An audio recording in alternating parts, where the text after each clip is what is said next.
have just a moment of your time. No offense, but I want to get to know the real you, like the real you. No offense, no offense. If you have a moment, I would like to get to know the real you,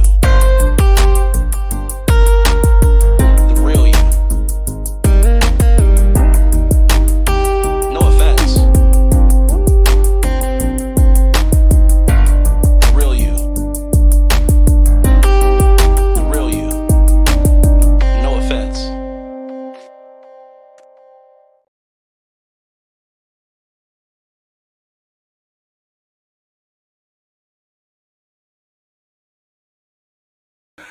All right, guys. Definitely thank you guys for allowing us to come in and join the show. Welcome to the No Offense Podcast. For those of you guys who this might be your first time on the platform, my name is Matt Arrington, also known as Mr. No Offense. For those of you who have been on the platform, welcome back. As you guys know, on this platform, we like to have different people of various interests, or various people of interest, should I say, coming to the platform so we get to introduce you guys to the audience. We've had people from all over in different industries come on and grace the platform, and today is no different.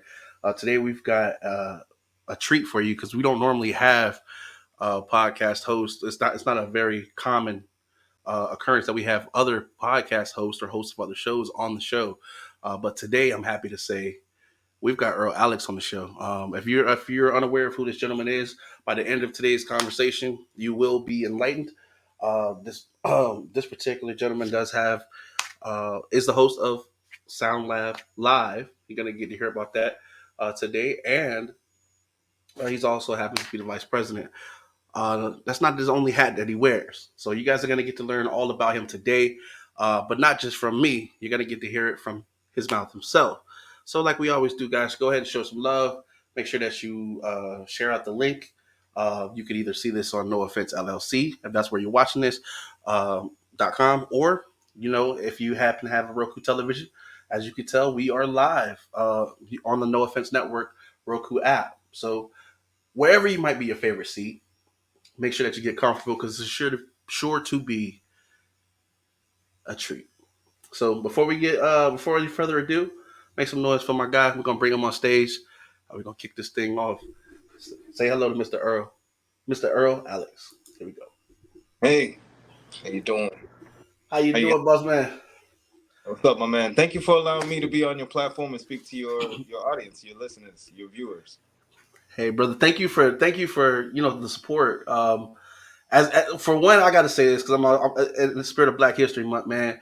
This is a beautiful site right here. Anyway, you know what I'm saying? It's like 100%. This is, you know what I'm saying. So shout out to us both, brother. The fact that you even hit me up about being on the platform, give us the opportunity to know you, brother. Hear about your success and promote you, support your business.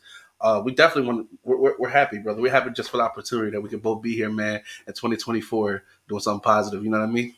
Same, 100%. Like that's what it's about. Like 2024, they say it's a really abundant year because it equals into the number 8, Yes, sir. or the infinity symbol, however you want to look at it. But I think it's an abundant year because it's going to bring brand new connections. And if we are able to connect and maximize the relationships that we have for the better of all of us, then how are you not abundant? You know what I'm saying? We're winning already. We're definitely winning already, boss. I'm excited. As most people, okay, if you've been on the platform before, because shout out to the people who do view us, that what I'm saying, the support, they come back and they watch, and they know that this is unscripted. I really try not to get to talk to the people that we interview because I want you guys to understand this is a natural interaction that we're having. And give you all the opportunity to ask questions if you're watching live on the website wherever you're watching this. I'm sorry, that's the alert to make sure it's going on the website. If you're watching this in the top right corner of your video, it will allow you to go ahead and enter the chat. If you're watching and you want to ask some questions and we have time, we're definitely gonna try to put them on screen for you, see if we can get those answers for you. That's one of the benefits of watching it live. If you're having to see this while it's recorded, Just remember to try to catch us live. You can still you can still put comments down the bottom, and I'll try to get an answer for you as well. But man, we this all about you, Mr. Alex. You ready? You ready, Mr. Earl Alex? Yeah, You ready? You ready to hop into this thing, brother? let's go. Let's go. Let's go. Now, I always say, man, every building has to have a great foundation. So we got if you're really gonna know what it stands on, you got to go all the way back to the beginning. Make sure it's solid there. Uh, let's start. Let's start with where were you born? Where were you born and where were you raised, brother? So I was born in Milwaukee, Wisconsin, but I've Okay. been in Arizona since 4 years old. So Gotcha. Gotcha. raised Do up you here remember? as a baby. Do you remember anything before? No, not from it. Now I remember nothing from my time in Milwaukee, Wisconsin. It's so I it is a story in itself, but my time out there was definitely cut short. I was, me, my sister, and my brother, who are of the same mother and father, were born out there. But when I was born, we had to make way to Arizona. So Gotcha. Gotcha. Now it's crazy because it's like those are two different, very different climates. I imagine Wisconsin, I'm oh yeah, thinking would be really, really cold. And Arizona, well, it's Arizona. You know what I'm saying? So, yeah. I'm not sure. I'm not sure how cold your colds get out there. Well, it's pretty cold right now. In Mm, fact, like right now, a friend of mine who just went traveling told me that it was colder here than where he was, and I believe he was in Washington D.C. And so okay. he was, and that's just because right now we have, I guess, a cold front came and it's causing a lot of issues. I'm looking out the window right now and it's raining. It's like pouring. So, so it's just it's not normal like this, Uh, but right now it's cold. And people don't think of the desert as getting cold, but think about it when you have a land that's kind of bare, you have nothing to stop the wind. So it may be hot during the day, but when there is no sun out, it's cold. It can get cold. that and that's why I love these sit downs and interactions because you hit it right on the head. I guess when I always thought about desert, I was like, man, at least you guys got the heat because I'm from Florida originally, so that heat, man, I love it. I'm really attracted to it. But when you said it cold, I'm like, I don't know. So what you guys About two averaging months, about out there? 2 months a year. Oh, okay. Well, I guess it's not bad. I think I can go inside for 2 months. What's your average temperature out there? If you An if average temperature. Well, so if we're gonna say during the hottest months, the average temperature can be over 100 daily, easy. I've seen it reach as high. I've seen it reach as high as 120 outside. Like I've seen it literally reach there throughout my time here in Arizona. But I would say the average, if I was just to say year round and including the cold months, I would probably say it'd probably be around the 90, like up to 90, 89, 88, between 88 and 90, because it's gotcha, not, it gets cold, but like I said, for about 2 months and then it levels off. So it goes gotcha. back. So by the time you guys get that cold, you're happy to get it. Oh yeah. Well, none of us can take the cold. Not if you've been out here too long. Your blood gets thin. It's not Uh, the I got you. I got you. So how was going to school and growing up in Arizona? What I don't know if you're able to actually give out the names and stuff of school for you know what I'm saying. But how was the how was school treating you as far as growing up? What were your favorite subjects, things like that? When we first came to Arizona, because I wasn't making any of the decisions, but when we first came to Arizona, it was like bouncing around from school to school, depending on where we lived. And that was based around the jobs that my mother could get. So she was a single mother at the time, 3 kids on her hip. When she first got here, she needed places to stay and jobs. So um, yeah, it was more like I was in West Arizona in Avondale, going through the Avondale school system, and then from there went east and then back west. So a lot of it was really bouncing around, but to different schools each time. And I really grew up a lot in West Arizona. And growing up in West Arizona, it was, normal. It was like formulaic. Like, honestly, I did ditch a lot. I did a lot of bad things because I just wasn't a good kid when I was younger. Um, But even then, I feel like Arizona, it had its issues, but you could stay. Like Arizona is a place where if you wanted to come out here and live low key, you could. If you wanted to come out here and get into something, you could. If you wanted to come out here and find, um, you know, I say if you wanted to go and meet the mayor's daughter, there's a city for that. If you wanted to go and meet the hood rat, there's a city for that. If you want to go, so everything is out here. Wherever you want to go, however you want to live is out here. So when I was younger, on the west side, it was more like Mexican, the Hispanics, and the Spanish around. But it was like hood where I was at. I was in Avondale, so that town, it was older at the time, and as I was growing up, it was really just a lot of kicking it, chilling. We would ditch sometimes, but we would go and do music. Like we would make music, literally Mhm. using tapes. So we would tape over tapes, and that's how we was making music back then. That's really all we was doing.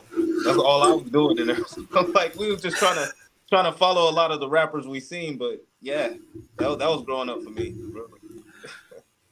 That's what. So you said now you're talking about cassette tapes, right? Like, hmm hmm yes. So you had the I dubbed you had cassette the tape at first, yeah. man. That's taking it back, brother. That how are you guys like catching your instrumentals? Like, were catching the songs that you were gonna basically dub over? Was because I know back then you had radio, right? We didn't have CD. You said tape, so Uh huh. CD I'm assuming hadn't came out yet or anything like that. Yeah, no, this was before CD. So we would have one speaker. So this is how my setup was, Mm, and how I did it with the guys back then. I had one speaker that I was able to plug aux into the microphone port, mm, and so I was able to do that. Um, but we had like the dual tape. We had the dual tape. So on I the got dual you. tape, we could play one and record to the other. And so as I'm playing, one part of the beat, doom, doom, we would loop that and then loop that onto the other tape. And then so I had another speaker though that was aux that I could plug in, that I could talk into, and that would put some sound, so it would come out, and then I would dub that on. So I would just keep dubbing, but it would sound kind of terrible. Like it would sound, yeah, not the greatest at the end, but it would be something. And I so we could then play it. I understand. I understand. Okay. Okay. Okay. Yeah, I'm familiar personally, but I know we've got some people who view us that they don't even understand where this came from. Nowadays Oh, you can go now you can go into the studio yeah, you can and record. just done. Yeah. Yeah. So that's what's up. Who are some of the people you guys were uh listening to back then, boss? Who are some of your favorites? See, it's crazy because back then in Arizona, you'd be listening to people, and it's sad to say his name now because of all that has happened with him. But you'd be listening to people like SPM or Mm, South Park Mexican. I don't know if you yeah. know of him. Yeah, I know Um, political prisoner. yeah, yeah. On the radio. Yeah, Yeah. definitely. I was listening to, of course, we was listening to everybody. I was listening to like Wu Tang. I was listening to Eminem. I was listening to pretty much everything. I was listening to Sibo, Corrupt, Spice One. We was listening to Black Market, Yuck Mouth, all that. The whole regime, everybody. E40. That's who we was listening to a lot about here, honestly. Bro Stevens. Yeah, Yeah. man. Yeah, that's what's up. That's what's up. So I have a point of reference as far as we'll get to that. We'll get to that. You know where how you got from there to here in a moment. So were you into any sports or anything like that in school, or were you what kind of electives were you into, boss? I was into Okay, so I was into playing soccer sometimes, but I was into football and wasn't into basketball as much. I was into football. I played baseball a little bit. I even did wrestling a little bit. Just wasn't playing basketball like that. And all the things that I did it for short amount of time. Like I was like, oh, okay, cool. This is cool. Oh wait, hold up. Wait, hold up. You telling me you can get ringworm? No, I'm good. I'm good. I'll let that go. So I did things for a minute, and I wasn't bad at them. I just wasn't really trying to get into all the different sports like so heavily.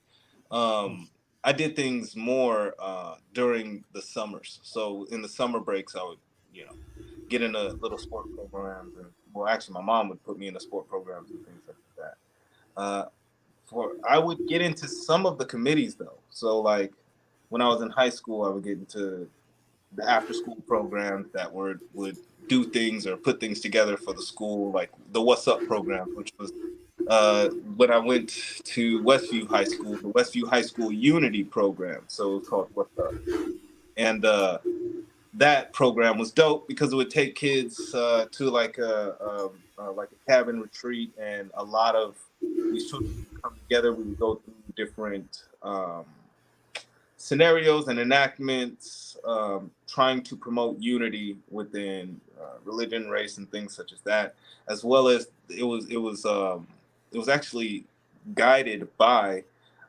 an individual who is now known for uh, um, throwing different unity programs and things such as that. So he had different exercises and stuff that he would do that kept us involved, and so that was cool. That program facilitated that, as well as had us doing different things throughout the year to just promote unity across the campus. So I was into things such as that. I was always into bringing people together. I remember becoming, winning, what was it, like vice president of the student council at one point, doing things such as that, like just kind of getting into organizing and connecting people, even Student from a young government. age. Student government, man. I get what you mean. So you knew even then back then that this was something that you were called to do. You were always attracted to trying to pull people together as far as for the bigger picture. Is that what you're referring to? I believe so. Even when I do music, most of the music that I've done, like I'll produce beats, I will work with artists, but when I make a song, I like to make a song that features a bunch of different artists. Like I liked the DJ Khaled kind of Kanye West model of having a bunch of different artists on a song, but each artist adds to the entire thing to make it, let's say better than the whole. So, um, better than each individual part. So that's, I kind of always pushed, community efforts and things such as that. I've been about that for a while. So yeah, I'd agree with that statement. Okay. What did you want to be when you grew up, man? Like when you were a child. When you were a child, can you remember? I know. Is it ever what we end up being? But what Yeah. was your dream?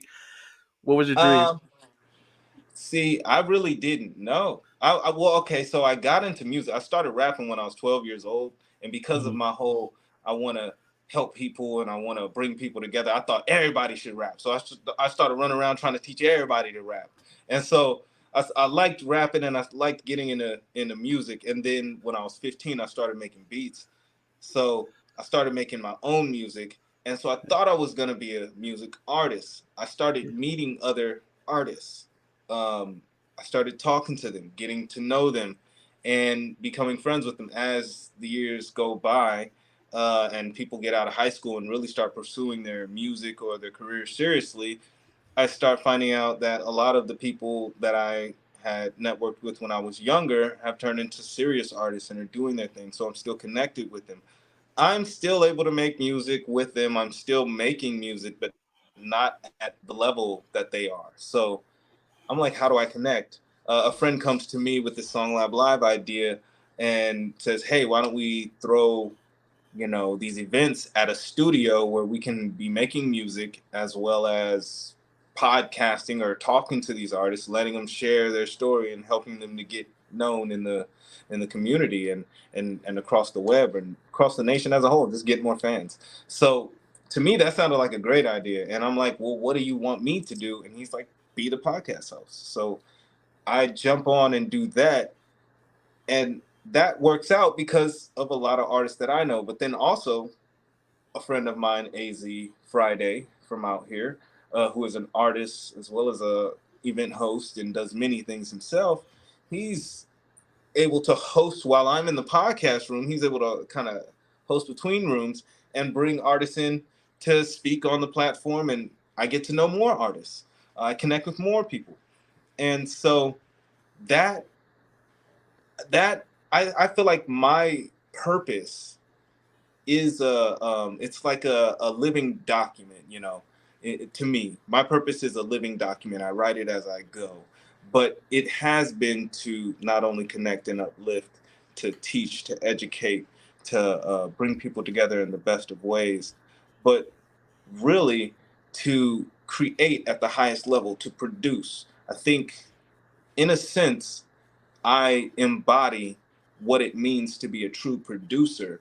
And I don't mean producer as in just producing beats or producing movies, but everything in that sense. I love production. I've worked behind plays. I've worked on movie sets. I get into that at a high level because I like taking from the mind and bringing it into the this real space. You know, I like the whole art of creation, and what you can do not only with your hands but with your mind, and then making it real. So all of that to me, that fuels me at the highest. So yeah, I don't know a better way to answer that than say I believe I'm supposed to be a producer, and that's essentially what I think what I've always been on, you know.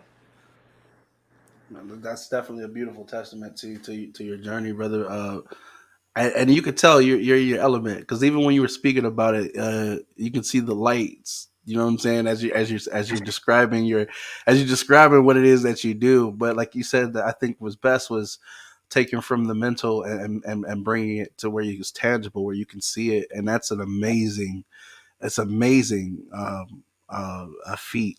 Did you always find yourself like attracted to like this I feel like that's like a lot of entrepreneurs share that similar mindset in their own lane that they choose to pursue. Has it always been easy as you find yourself being able to do this more and more, or are you learning? I know you said you learn it's like a living document, but are you finding yourself doing things that seem to be easier as you do them, or is every project something completely different from everything that you've done?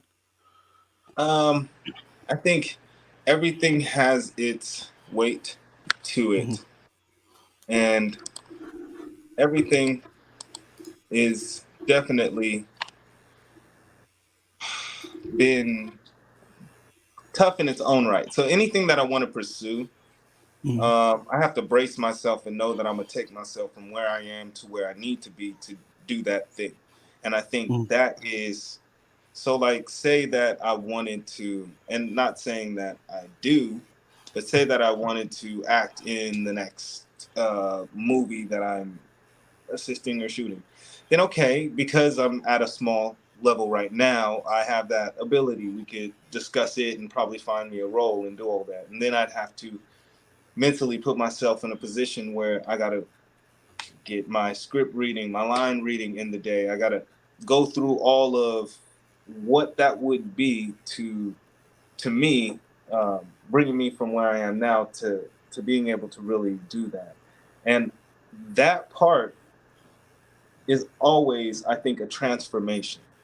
It's like, you know, when you're thinking to yourself, hey, I want to change my life in this way, or I want to advance my life in this way. Either or, it's going to put you at a point where you're going to be pressed. Something has to give, or you're going to have like, you're really going to have to work it. So for me, I take everything for what it is. It doesn't really truly get easier in a Hmm. sense to me. I think the want to do it, like the initial want grows, but the the going through it, the keeping it consistent, the motivating yourself, that always is, it's always a thing. It's like you kind of got to get. used to that fact. You're not going to want to wake up the next day to do the same thing that you did with no results, and you're not seeing it. Um, you're not going to want to. You got to Right. just do. And that got to be built into the process. So if you like the process, if you can just say, hey, whether I get there or not, as long as I'm good as I'm where I am, then that's fine. I think you'll do better off. Like even you'll be ready to win. So, oh, one thing that I like to say, and that I read, it was like from I don't know if it was the Art of War, but it was there is no winning. There's only the preparation and the opportunity to seize the moment. So winning is a figment in your mind of some sort of destination point that you'll get to, right? Like, oh, I'm gonna do this and then I'm gonna win, or this is gonna lead me to winning. But if you are prepared, if you work hard, if you're steadily going at it, and you enjoy that part, then you will see the opportunity to win as as just a natural moment. It will just be the naturalest thing that comes off of your hard work. And so, yeah, honestly. You definitely sound philosophical, brother. Like you like to reflect and think deeply, which is great because I feel like those are things that are required in order to elevate, such as how you just described, uh, opportunity of preparation. Like I was gonna ask you, how do you know when the right situation, but you hit it right. You hit it right at the same time when you said it feels like it's the natural thing to do, because Yeah. it's kind of like what you've been preparing for, and it just kind of it just kind of presents itself as an opportunity. Um, where did when at what point did you decide this is how I want to approach my podcast? Because I think a lot of people especially when you're like you said going on a new endeavor, there's all these there's all these you have all these ways that you could go. There's all these styles that you could adapt to there, but there's also the beauty in creating your own. What are some of the things that helped you shape the way that you approach your podcast and the guest on your show? Honestly, I kind of shaped it all on the fly. Um, I wasn't prepared for it when I started it. So when we started doing Song Lab Live about a little maybe 2.5 years ago, um, it was like, all right, we got an idea. We're gonna do this thing. It's cool. It's kind of reminiscent of when we would all come together and make music at the house, but yet we're doing this with real artists, and people are paying to come. Cool, great. That allows us to continue to do it because we have to rent out studio space and all of that. Great, awesome. Now the podcast portion that wasn't added until like the second or third one, and then when we did that, it was like we sat down. It was actually we did sort of like this mansion party at my brother's house at the time, and we were in the backyard, and you know there like we set up some microphones and we just kind of recorded and just was talking, and we're like, all right, cool, yeah, this is awesome. We should do a podcast at every one of these events since we'll be at a studio and these artists will need to get known. I mean, what's better than having a podcast? So we ended up doing that at the next location because we switched locations from where we were um, doing the events at. We were doing the events at Central Station Studios, which big ups to those guys and thank you very much for allowing us to start and get our grind on in the beginning. And it was great. We moved to Marmera Creative Studios, which is owned by iRock Daniels. He is the director out of Arizona. He just actually was directing the show Churchy, which stars Kev on stage and got picked up by BET Plus and Spring Hill Productions, which is LeBron James production company. So that big ups to Aaron Daniels for that. Congratulations. But uh, doing it at his studio, he has a full podcast room, and that podcast room allowed us to kind of just get going and focus more on the podcast. When I got in there, the first podcast that I did was with Dr. Benjamin F. Chavis, and if you're confused on who he is, trust me, I was totally confused. I had no clue who he was. I had no idea who he was.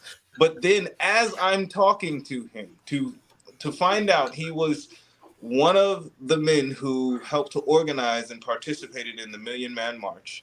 He Wow. worked alongside Dr. Martin Luther King, was arrested over 68 times for social justice, was a member of Dipset, was in the movie Belly. What?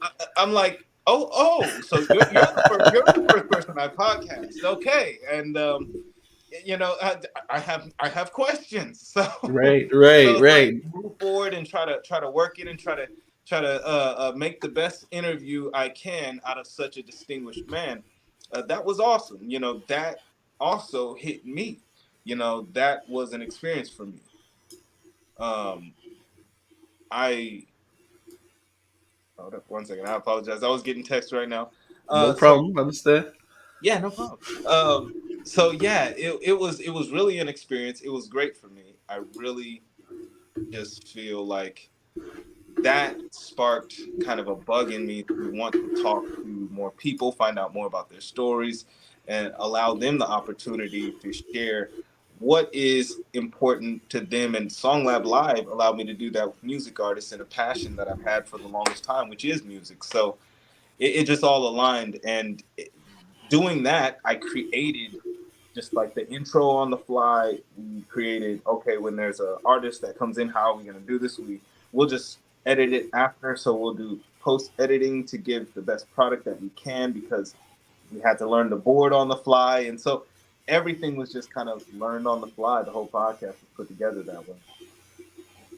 That's actually dope. And man, that's amazing that your first interview was such a person of stature, where it kind of, like you said, you kind of just kind of shift into gear because you realize like I'm like, whoa, once you realize the person who's taking their time out to sit with you, and it's just a different experience versus like actually hearing them talk and reading it in a book, if Yeah. that makes sense. um what what were some of the more remarkable, um because I know that every interview is a remarkable opportunity to get to learn about a new person. Like, I don't mean it that way, but what were some of the more memorable moments in your podcast in this 2 years, and well, almost 3 years that you guys have been doing this so far? Yeah. Some of the most memorable moments is, I've interviewed comedians.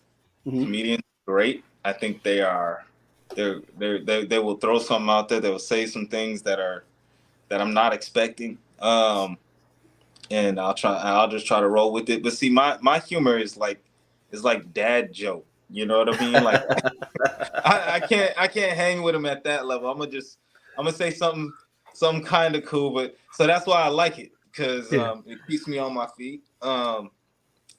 So I did interview Drake the comedian recently, but there was one, I think it was Janelle Williams. She was funny because she came in different suits. So she had like a gorilla suit, and I was like, what? Like, it was just different. And that was really for a friend of mine, Fleek's podcast. Fleek is my business partner in Song Lab, so he has his own podcast that he does as well. And we were doing something for Halloween. Um, Other memorable podcasts. There are some other memorable podcasts. Some that are just like too edgy and just led to issues that I don't want to get into. Yeah. But yeah, like meeting a lot of different people and seeing, uh, just I feel like, okay. So I feel like when I'm talking to somebody and when I'm interviewing them and I'm getting to know them, I'm able Mm-hmm. to see into their world a little bit, so I can connect with them on a deeper level. And you know, seeing the motivations for what they do, and for the amount of passion, and for the amount of dedication they put to it. And I know some of these people's personal situations. So then it's like that part right there, and how they stick to it and then perform at such a high level. That part right there is always astonishing and amazing. And that's the part that I really always take away from each interview. It's like, when you're hearing some of these stories, um, I know what you mean. Like when you hear some of this, it's amazing that they don't see how amazing, like you know what I'm saying. Like if that Yeah, makes sense, you know what I'm yeah, saying. Because we were hearing it, it's just like you went through what, you know, yeah. and then for them to be still so embracive of of who they're becoming and just to be able to move past it, it's just it really is an amazing opportunity, which is why I thank you, like again, for anybody coming on the platform, because I know for most people it's your life, so it's something that Mm. you've kind of got to go through. But hearing like some of us, especially when we believe that we've gone through some of the things that we thought would break us, and then to hear somebody else went through something like monumentally, like you in your world, you're like, yo, that would completely snap me. You know what I'm saying? But they're the fact that they're still functioning, man, is you know what I'm saying. So speaking of which, you you start this venture with your friends. You guys do this podcast. You're able to bring in your prior knowledge as far as music and production into this this new chapter of your life. Do you ever sit back and wonder, like, do you ever sit back and think about how it's grown from the conversation that you've had from the beginning? What are your some of the thoughts from that? What did it go like you thought it was going to go? Has it cultivated to be like? Has it taken different turns that you didn't really see was going to happen, or is it? Do you think it's going according to plan? I would say it's definitely taken a turn differently than what I would have expected it. And yeah, like it's always shifting still. So the stability in it is that you know you stick with it. You I think the entertainment industry as a whole is it's always about finding something new, dynamic, and innovative, something to hold in a high light. And with that, you can't allow your light to be dimmed when the spotlight shifts or it's things don't look as good as you think they should. A lot of times, it's expectations that cause us to falter. But for me, I really think that I really think that I don't know. Like right now, everything that I have going on, like because I'm also working on getting even further into productions. You know, we've been doing commercials for different businesses. We're working on a short film now. We have a reality TV show that I'm gonna be working on starting in April. We start pre-production, but then we go into full production in May. Um, there's a lot that I think about, like the road that happened during the road, but it's to me, I know that if I stay consistent, I know I'm gonna be around the top creatives. I know I'm gonna be around the people who align with my frame of thought. I know I'm gonna be around um, anybody who's looking to advance, their ability to entertain, to show, to really put things together. Um, just because I know I'm sticking to it. So it's like it's definitely not what I thought it was gonna be. Mhm. But I know as I continue on, it will essentially and eventually be what what I want it to be. And what I want it to be is just in alignment you know, with my passion, with my lifestyle and everything. It all gotta just It all just got to go right. So it's like I'm trying to remove that expectation of it's supposed to be this one set defined way, and be able to move with the opportunities that present themselves, but I do have a direction of how it should be. That's why I work heavily with the companies that I work with. That's why I have the businesses I have, because those are the efforts that I want to output, and everything is coming together smoothly. Like I I can't wait till I have more to just flat out say we're releasing. Right now, it's Song Lab. Right now, it's it's the Earl Alex show on Key Vibes Radio at 11. At 11, you can tune in on Key Vibes Radio. But pretty soon we will have a lot more. So things aren't what I thought it would be, but it's better than what I could even believe. So I'm just happy. I'm happy to be on this journey. That's the best way to say it. Man, I could tell you had your heart in that, brother, and that's all. That's all it's about. You know what I'm saying? And that's so. I'm glad that you have that. I'm glad that the expectation is there's no expectations, Yeah. and you know what I'm saying. And that's I feel like is that's what leads to my next question. Is we all have those days, like we said before, Hmm. when um where you I don't want to bring it. I don't want to say it's like an expectation, but when maybe things just move a little differently than you kind of thought they would. Like you just different. You know what I mean? And sometimes you don't. It's not your best day. You know what I'm saying? Sometimes you just got life. Life is life, and as we say, you know what I'm saying? In full effect.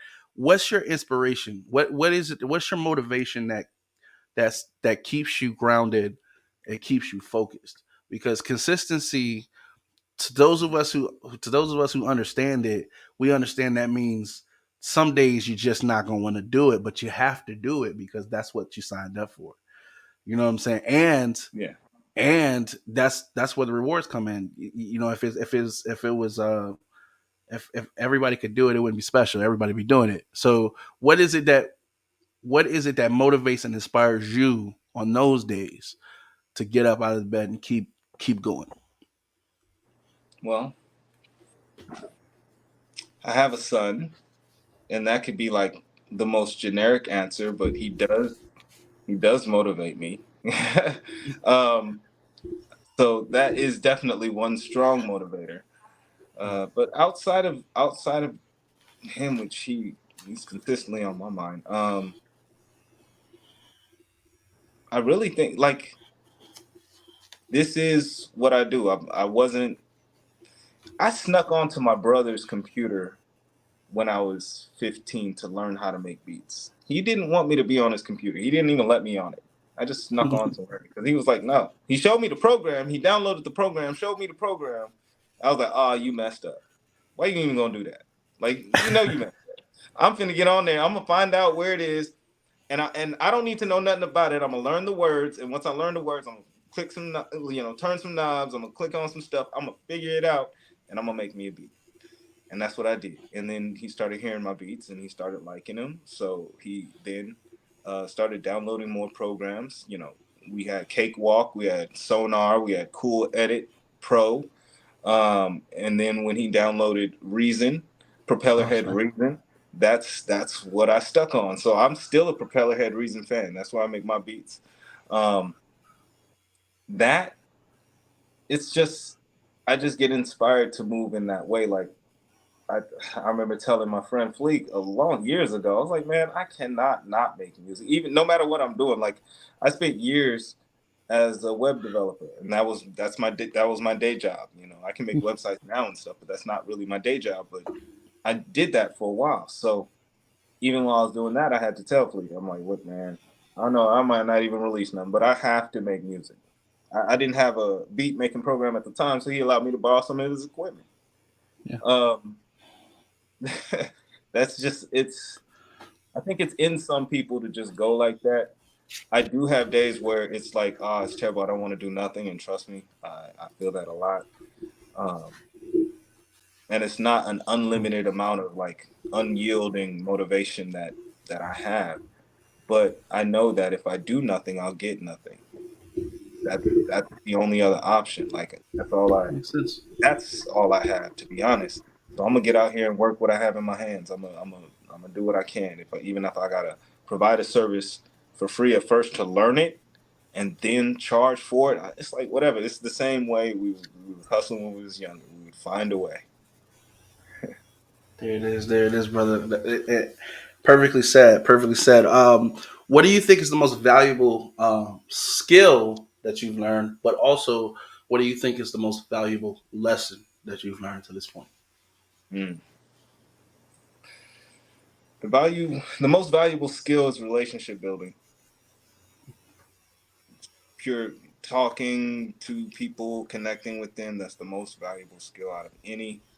Um, and that's web development. That's knowing how to work the boards, engineering. That's anything. There are people who have no real tangible skills, but then just know people and talk to people, and then their whole lives are taken care of. Like I know people like that, but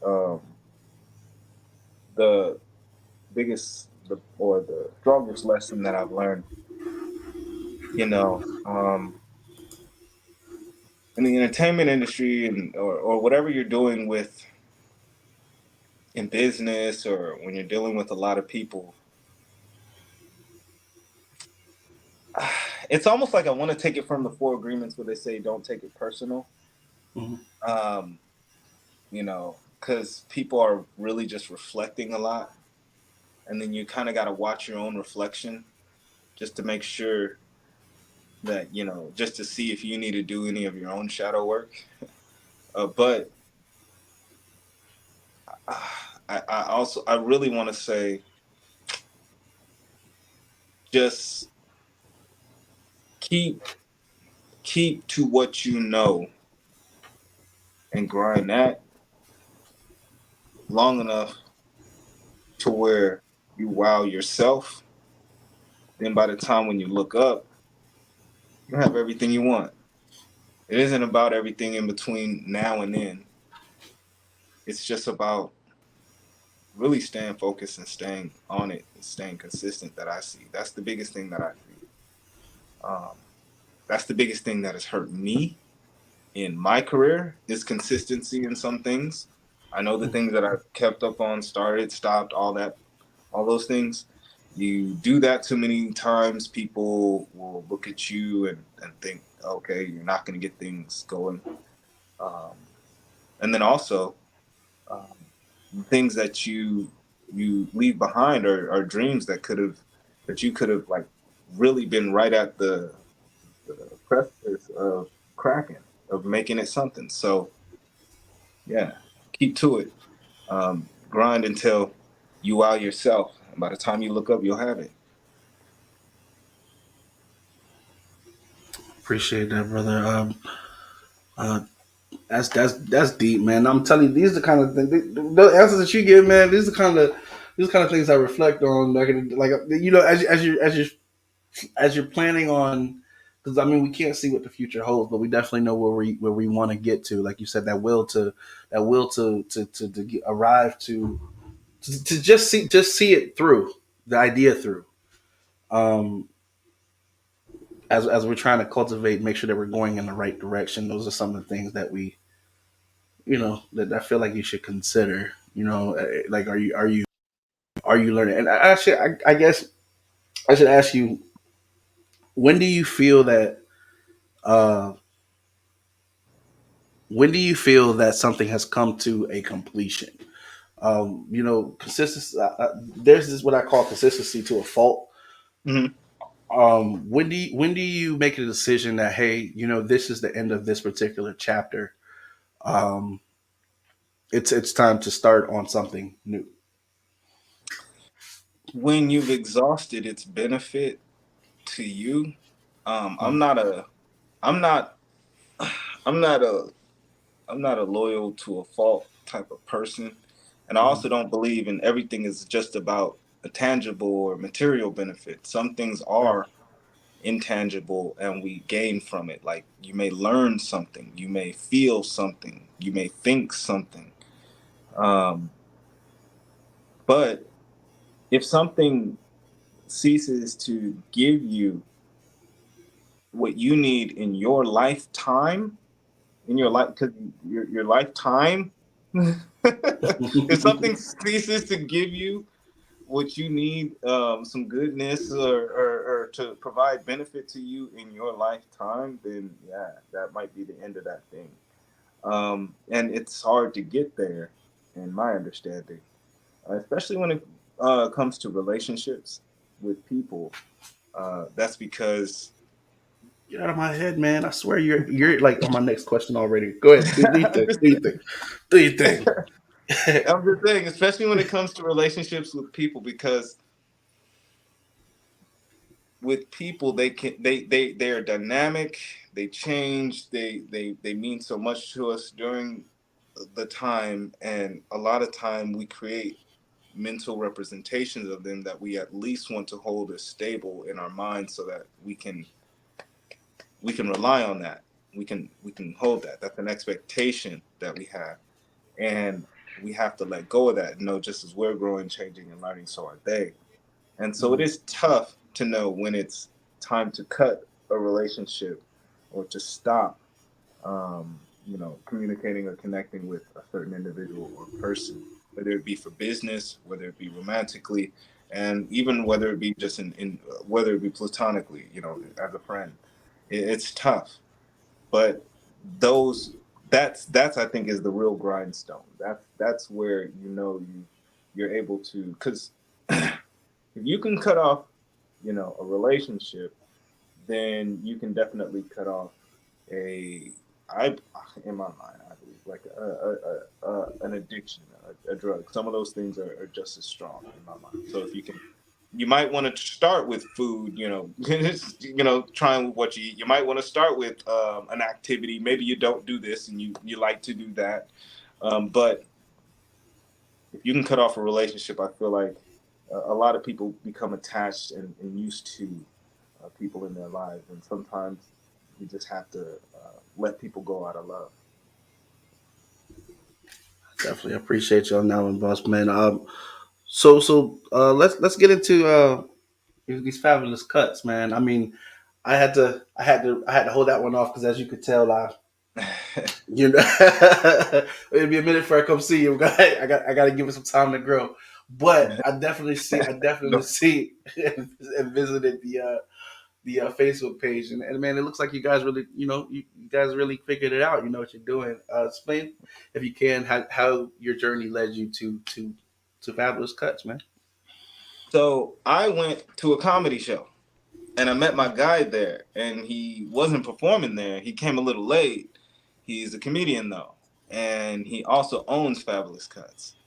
And so getting to know him, I seen he had a need. He had a need in the marketing side of things, or really the management side of things. And he wanted to get more into the marketing side of things, wanted to know what his options were there. So getting to know him, finding out more about his shop, seeing what his needs were, seeing that the people who are currently managing the shop weren't doing it in a way that he liked, and weren't able to generate enough revenue to make it make sense. So we went in there, we kind of turned things around, brought in a whole new POS system, made sure that the people there are being compensated the way that they should, uh, tracked and managed the funds better, and set that all up with an accounting company so that everything is good there, and just got it running better. And so now that's what I do a bit of my time. I just make sure to watch the system and make sure that everything is good there.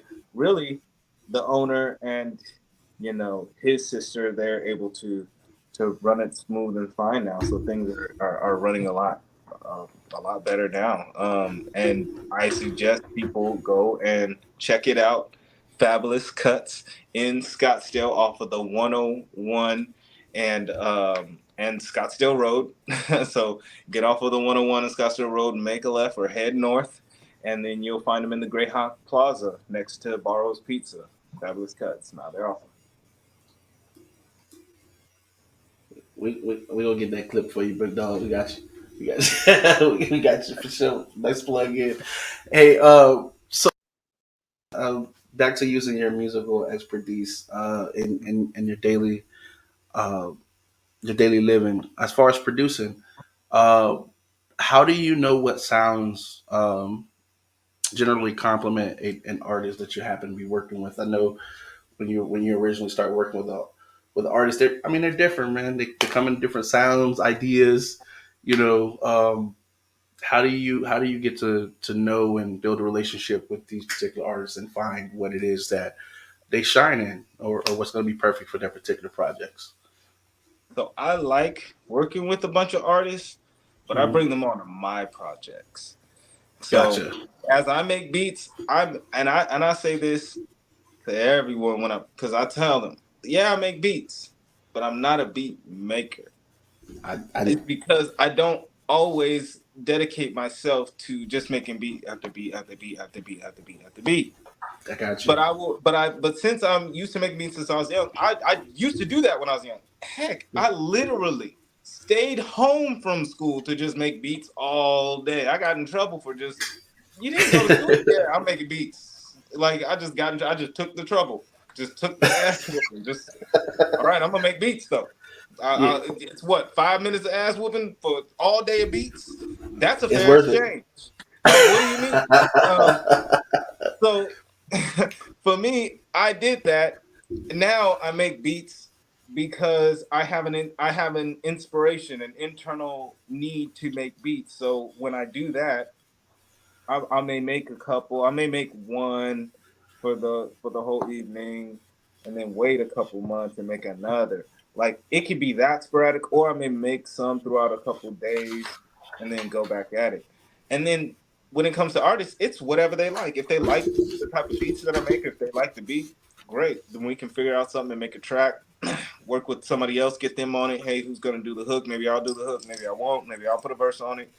Um, and we'll just come together with something. And honestly, I need to be releasing more than I should. I tell all the artists that y'all need to release your work, and then I just sit on it because I know I'm bad. I'm like the number one offender of my own advice. But yeah, Hey man, it's it's when we can acknowledge those things that we can start to hope to change it, right?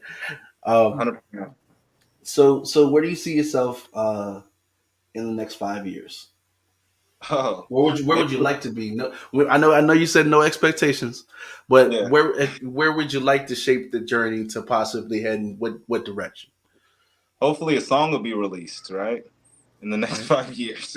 Um, yeah, nah, definitely music will have been really. We're releasing music this year, but and I did release music last year, so I ain't what I'm saying. I'm just not much. I would like to just honestly be working on. Wow, if I have to be truthful, I know the production side of things will be going good by then, and I know music will be fine by then. I will probably be putting a lot of my efforts the more towards the IoT side of things. So I have a company called IO Possible with a couple friends of mine where we are looking to bring a new type of IoT device ecosystem to the forefront. And we're working on that right now. Um, First things first, we help businesses through IO Possible set up their software infrastructure, whether it be what they need to run their business on their computers. So, whether it be the programs you need or, the website and your whole intranet and, having everything built into it. So, say your accounting, your inventory management, your project management, pretty much everything. We build it all from the ground up. We are pretty much an ERP service solution provider. And so we do that we're doing that actually right now to generate the income to move us into building our own unique IoT devices. And so I see myself in the next 5 years moving more into that direction so that we So the goal of IO Possible, or the mission statement in IO Possible, is to empower the individual, the family, and the entrepreneur. And that is so that you can take control of your future and you can own not only your data, but also your identity and your own value moving forward into the future. Because I think that's the true fight that we're moving into. That a lot of people are actually, with every check box and social media app that you sign up for, are opting out of. Man, I feel like we a kindred spirit. I don't know how we ain't met each other sooner, man. We got a lot to talk. We got a lot to talk about, brother. I'm seeing this like, Yeah. man, this is crazy. You should what's your daddy name, man?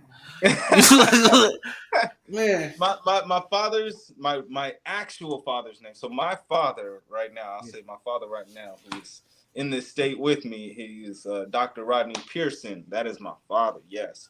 But he is not my biological father. My biological father's name is James Anderson. So Man, if you was getting close, man. My last name is Aronson. You said, I said, I know, bro. We almost look yeah. like but no, man. That's that. And for those of you who not familiar with IoT, Internet of Things, by the way, we definitely, bro. That's amazing. That's awesome, man. I mean, we could really have some conversations. If you'll be willing to come back on the platform here in the future, bro. I'm serious. Now that we got to this part, I'm like, well, dang, well, okay, now we can talk about it now. All Yeah. right, but No, that's what's up. yes, I sir, yes, love it. sir, for sure.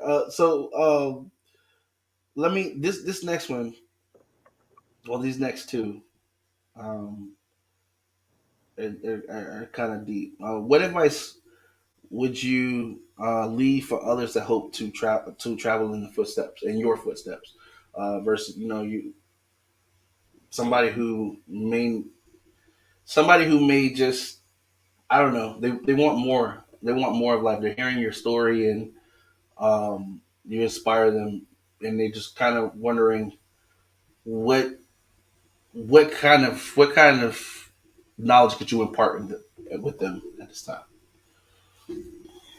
Um,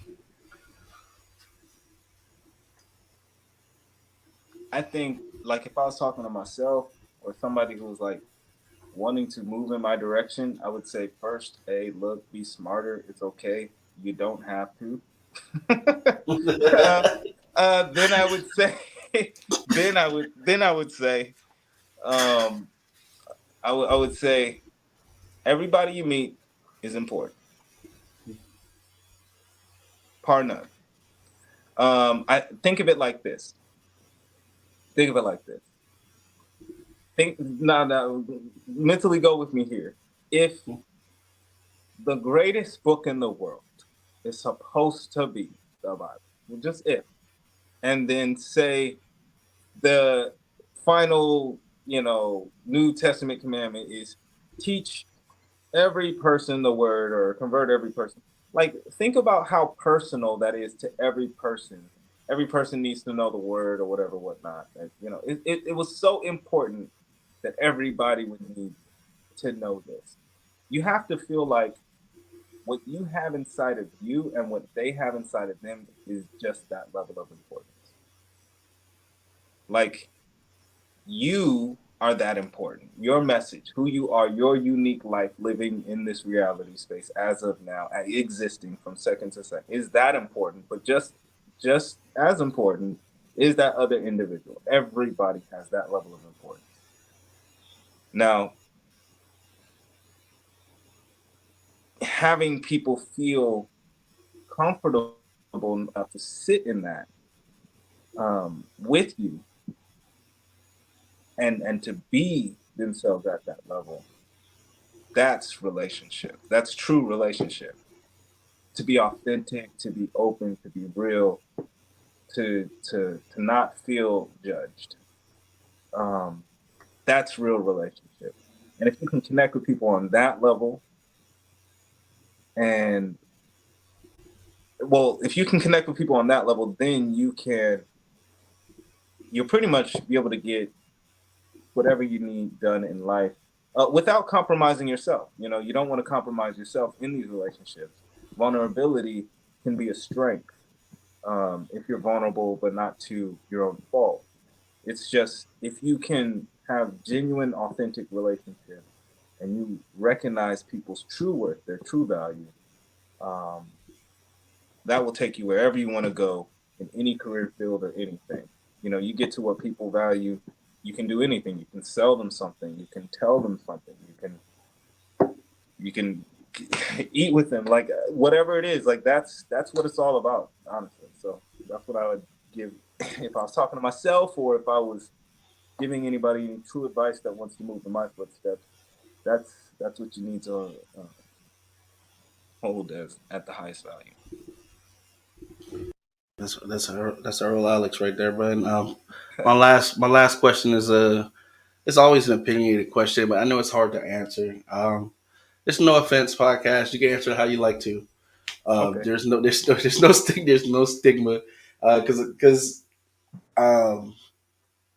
like you said, we leave these last, like when we pass, man, or when we go to the next level, wherever that may be, or transition into wherever that may be.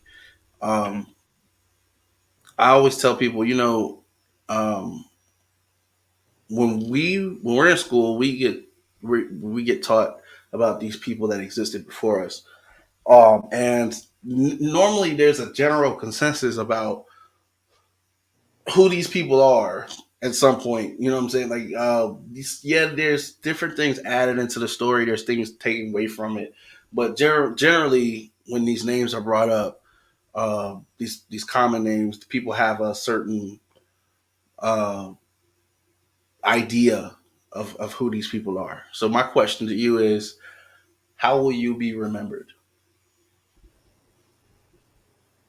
Hopefully, as your story is still being written, and I'm sure yeah. there's more to be done from here. How do you, not that you want people to remember you, but what volumes do you want your life to speak? How will you, if as you continue to live your life, what is it that you hope to be remembered by? What is it that you hope your life speaks to the masses versus, not what you want somebody to say at your funeral, but just the impact that you hope to leave. Hmm.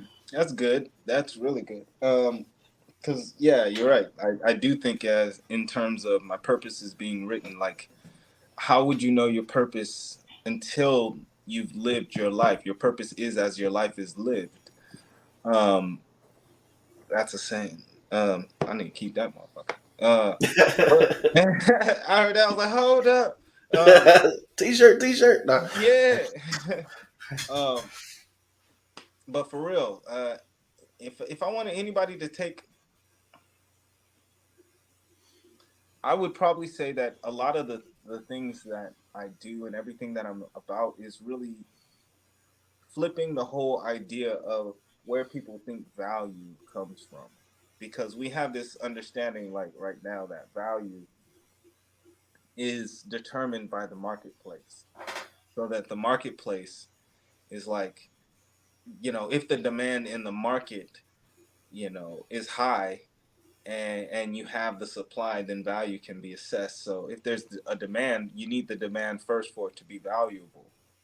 But I don't subscribe to that, because the existence of a thing makes that thing valuable. Without that existence, then you wouldn't even notice it was there. And then once you notice it's there, your need for it makes that value apparent. Like, all right, if you wanted diamonds, great. But if you didn't dig the diamond up, put the work into it and look at the diamond and say it's worth this much, it would still have no value. Like the diamond would just be another rock on the ground. It would have no value. So the value ultimately comes from you. You are valuable. You have that value. You give value. You are able to assess the value of a thing. So finding out that, like, I used to think, what about the extras in the movie? They just all dying and nobody cared. Right? Just Like, another one. No. you know what I mean? Like 150 million people just died right there. Like, for real. Like, That ain't affect that didn't spur like at least 60 other movies That's that okay. That's okay. The main you know what I characters are mean? still That's right here. cool. You know? So I'm just saying, like, I would think like that, in that sense. Now, not saying I'm just saying their existence had a value in itself. It still led to the movement of the world. So I would want people to pull from my life just more of a sense of their own value, and I think that's what we do when people die anyway. It turns our mind inward into ourselves and makes us think, oh well, our time is limited, so what I have going on, it's valuable. I need to really put more effort into that. It means something. And it does. What you do now, it means something. You don't have to be lazy. You don't have to procrastinate. Get the shit done because it means something. It's valuable whether someone acknowledges it or not, whether you get a like or not, whether they follow it or not. It's valuable, you know? Uh, Man, Earl Alex, brother, you have really dropped some knowledge on this one here, brother. It's gonna be a pleasure to write this article up for you, man. And it's been an opportunity, a wonderful opportunity to actually be able to get to know you today, brother. I'm serious about have you on the platform. I treat next like some serious next time because, brother, I feel like there's so much more that we could talk about now that I've gotten a chance to get to know you. And if given 100%. the opportunity in the future, brother, would you be willing to come back and sit with us here on the No Offense podcast? Yeah, yeah, and you got it documented. For sure, bro. It'd be my pleasure, man. Do me a favor for everyone who's watching in attendance. Go ahead and let them know your socials as to where they can follow you and things like this that way they can support what it is that you have going on and be in the know at all times. You can follow my entertainment podcast at Song Lab Live. That's at Song Lab Live on IG. You can find us on YouTube at Song Lab space live. Song Lab is one word, SONGLAB space live. You can find me on YouTube at Earl Alex. You'll be able to just pull me up, Earl Alex, all one word, EARLALEX. On IG, it's earlalex.ig. On Facebook, it's Earl Alexander is my profile, but earlalex.page is my page. You know, so I mean, really, that's what I'm rocking with right now. Coming with the website, getting all that together. Song Lab Live has a website, so you can go to songlab.live.com. Yeah, just connect with us there. We do have music on Spotify, so if you check out Song Lab Live on Spotify or really any of the major Apple Music, any of the platforms, you'll find that we have songs there. So yeah, and we're gonna be making more, releasing more music. That's the goal for this year. We're getting back into events and releasing music, so it's gonna be gearing back up pretty soon here. Thank you, brother. If you a little bit more about Song Lab, if I can, before I let you go, how can artists get involved in this? Because or if you can, go ahead and explain a little bit about what it is and why artists should get involved with it. Okay. Song Lab Live is a music entertainment platform where we interview artists on our podcast, but we also throw events. Our Song Lab Live events are done in studio where we create music together collaboratively. And our saying is collaboration and education. And so within the collaboration process, we educate artists on how to get their music out the right way on split sheets, on really going through the entire process to receive the royalties from the music that you create. So that's what Song Lab Live is about. But we also help artists or really creatives as a whole find their place in the entertainment industry.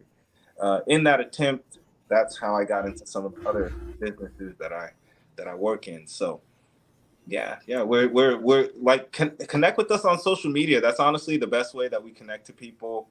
On our IG, earlalex.ig is mine, but then Song Lab Live is on Instagram there. Facebook, we have a Song Lab Live page. We have a Song Lab Live group. Our Song Lab Live page is followed by like 8,000 people. We want more. Our group is pretty big. It's I forgot the number up there, but yeah, join the group if you see it Song Lab Live on Facebook. We have communication in there too. Just connect with us, and honestly, artists we reach out to, if we see you're doing something, we'll reach out to you and we'll ask you to interview. Right now, we're mainly in Arizona, so most of the artists that we work with are in Arizona, but we've done Song Lab in Atlanta as well. and we're continuing to do more. We're planning one in New York, planning one in California. So we're going to be going around the country in a bit. But connect with us. Yeah, social media is the best way, honestly. Like I said, Earl Alex, man, this has been a pleasure, an honor, brother. I can't wait to see. I will definitely have more conversations with you on and off camera, by the way. And just wishing you much success on your continued journey, brother. You're definitely becoming a hell of a man. Uh, keep going, bro. Keep going. Thank you very much, my man. Thank you. It means a lot, honestly. And we are going to be connecting. I thank you for the opportunity to be here speaking to your listeners and viewers. Thank you, guys. Thank you. Take care, brother. Be blessed. All right, guys, this is going to conclude our interview with Earl Alex, man. I'm telling you, this guy is phenomenal. If you sat through the interview, you watched it, I'm just telling you what you already know. If you did sit through the interview, or if you came in, after it started, I do definitely encourage you to go back to the beginning to watch it. It'll be available just here shortly on our Roku app as far as the save file. We'll have some clips put together and get out for you guys. But do me a favor, the best favor of all, make sure that you share this information with others. Make sure that you share that this interview exists, and that way they can get an opportunity to be introduced to Mr. Earl Alex as well and the things that he's got going on. Like I always advise everyone, don't wait on the world to change when you, in fact, can be the one to change the world. I appreciate everybody, every follower, every viewer, every supporter that comes through the podcast, through the network. And don't forget, today is Thursday. So, later on we'll have the High Council on, as well as we'll have some more interviews tomorrow. Uh, and make sure that you sign up for NoOffenseLLC.com. Make sure you sign up for the site. That way you'll be in the know when we drop more interviews and more is available. Until then, I have been Mr. No Offense. You guys have been absolutely awesome. I'll catch you next time. Peace.